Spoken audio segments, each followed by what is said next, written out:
होली का पावन पर्व, रंगों और खुशियों की अनोखी कहानी।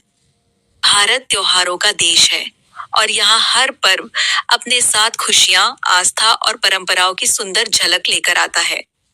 उन्हीं त्योहारों में से एक है होली का पावन पर्व, जिसे रंगों, प्रेम और भाईचारे का त्योहार कहा जाता है।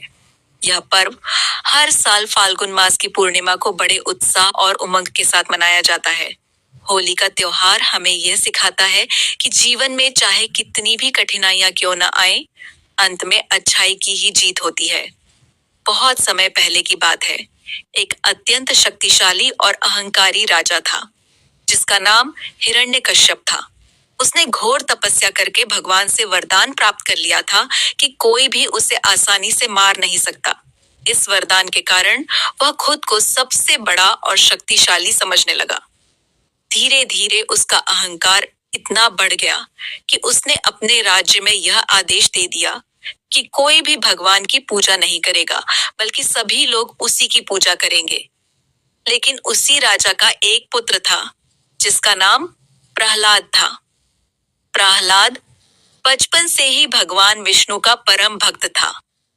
वह दिन रात भगवान का नाम जपता रहता था और अपने मन में सच्ची भक्ति रखता था। जब हिरण्यकश्यप को यह बात पता चली, तो वह बहुत क्रोधित हो गया। उसने कई बार अपने पुत्र को समझाने की कोशिश की कि वह भगवान विष्णु की भक्ति छोड़ दे और उसकी पूजा करे। लेकिन प्रहलाद ने साफ शब्दों में कहा कि वह केवल भगवान विष्णु को ही अपना ईश्वर मानता है। यह सुनकर हिरण्यकश्यप का क्रोध और भी बढ़ गया। उसने प्रहलाद को कई तरह की कठोर सजाएं दी। कभी उसे ऊंचे पहाड़ से गिराने की कोशिश की गई, कभी विष दिया गया, तो कभी हाथियों के पैरों तले कुचलने का प्रयास किया गया। लेकिन हर बार भगवान विष्णु की कृपा से प्रहलाद सुरक्षित बच गया। यह देखकर राजा और अधिक क्रोधित हो गया। हिरण्यकश्यप की एक बहन थी, जिसका नाम होलिका था। उसे एक विशेष वरदान मिला हुआ था कि आग उसे जला नहीं सकती। हिरण्यकश्यप ने एक योजना बनाई। उसने होलिका से कहा कि वह प्रहलाद को अपनी गोद में लेकर आग में बैठ जाए, ताकि प्रहलाद जलकर भस्म हो जाए। होलिका को अपने वरदान पर बहुत घमंड था, इसलिए वह इस योजना के लिए तैयार हो गई। फाल्गुन पूर्णिमा की रात को एक बड़ी अग्नि जलाई गई। होलिका प्रहलाद को अपनी गोद में लेकर उस अग्नि में बैठ गई। लेकिन प्रहलाद भगवान विष्णु का नाम जपते रहे और उनके मन में जरा भी डर नहीं था। भगवान की कृपा से चमत्कार हुआ। होलिका, जिसे अपने वरदान पर घमंड था, वही आग में जलकर भस्म हो गई और भगवान के भक्त प्रहलाद सुरक्षित बाहर निकल आए। इस घटना ने यह सिद्ध कर दिया कि सच्ची भक्ति और अच्छाई की हमेशा जीत होती है, जबकि अहंकार और बुराई का अंत निश्चित होता है। तभी से इस घटना की याद में हर साल होलिका दहन किया जाता है।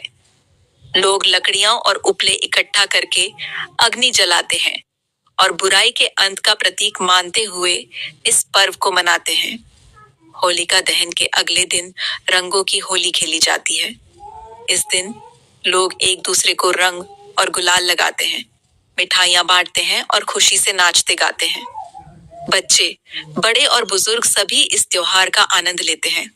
घरों में गुजिया, मालपुआ और कई तरह के स्वादिष्ट पकवान बनाए जाते हैं। लोग पुराने गिले शिकवे भूलकर एक दूसरे को गले लगाते हैं और प्रेम व भाईचारे का संदेश देते हैं।